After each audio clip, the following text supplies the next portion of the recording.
what many regard as a new phenomenon is anything but. The clamour for independence, a familiar song. Catalonia in Spain is determined to break away. But why? The reason dates back to the 9th century, when the Moors controlled most of the Iberian Peninsula. Their grip, however, was tenuous, as a campaign known as the Reconquista was slowly driving the invaders out. Leading the charge was Emperor Charlemagne, king of the Franks, who set up buffer states as he progressed to protect his spoils. Eventually, some united, one becoming the county of Barcelona. Over time, it grew into an independent state and gave the people of Catalonia their first taste of freedom. The people blossomed into seafarers, businesses boomed, the Catalan language became a standard through the Mediterranean, and laws were created to balance power between peasants and feudal lords. In 1137, marriage led Barcelona to merge with the Kingdom of Aragon. The empire grew into a maritime power that at one point included Valencia, Majorca, Sicily, Malta, Naples, and Sardinia. In 1492, the marriage of Ferdinand of Aragon and Isabella of Castile-Leon joined the two vastly different kingdoms to unite Spain. Both sides kept their own laws, language, and culture, an arrangement that was not able to withstand the test of time. Starting with the War of the Reapers in 1640, conflict shaped and reshaped the region for nearly 3 centuries, with Catalans on the losing end each time they attempted to regain independence. Their last bold attempt came in 1931, when the Catalans carved out an autonomous state.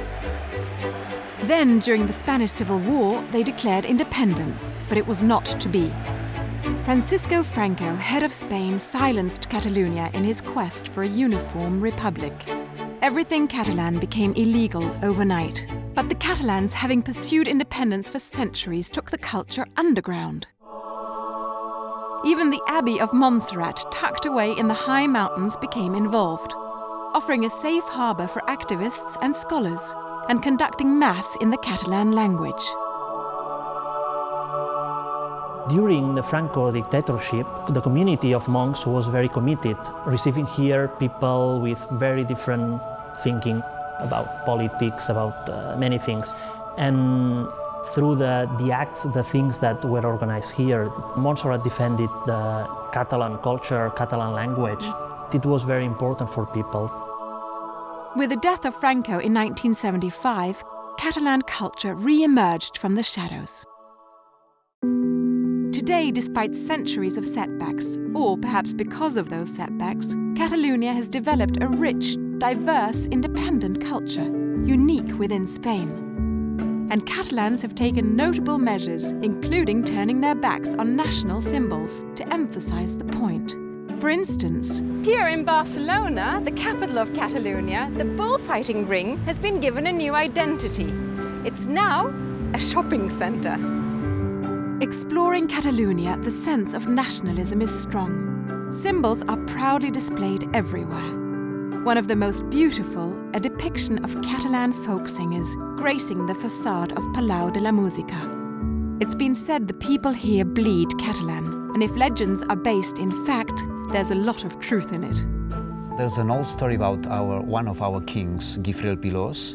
He was wounded in a battle, and before dying, he asked for his gold shield, and he put his fingers on the blood, and he made this on the shield. So this is the symbol of the blood of one of our kings.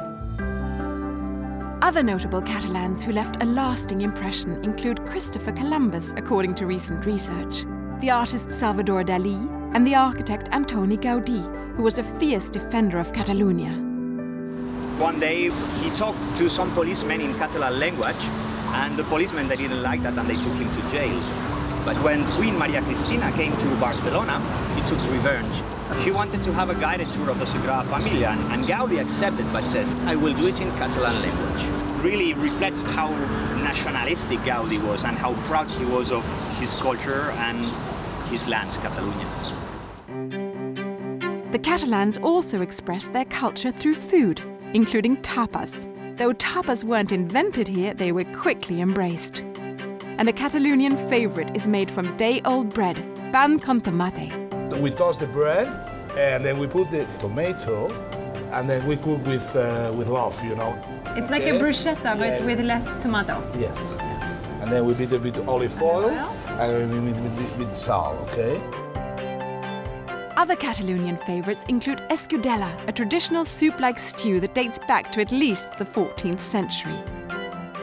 Coques, a Catalan interpretation of pizza, often topped with local meats and bounty from the sea. Another is roasted calcots, a tasty relative of the scallion family. And for dessert, nearly every local knows how to make crema catalana, a type of creme brulee. Traditional celebrations are vivid reminders of Catalonia's determination to keep its distinctive cultural identity alive. One of the most impressive is the Castell, the art of human tower building. In 2010, this Catalan treasure was placed on the UNESCO Intangible Cultural Heritage of Humanity list. And perhaps most famous is La Sardana. The dance was outlawed during and after the Spanish Civil War, yet somehow survived, and it's become a symbol of Catalonia's unity and perseverance. Will the Catalans regain independence? It's difficult to know. One thing is certain: the tenacity, passion, and spirit of the people here cannot be subdued, especially in their quest to once again stand as an independent Catalonia.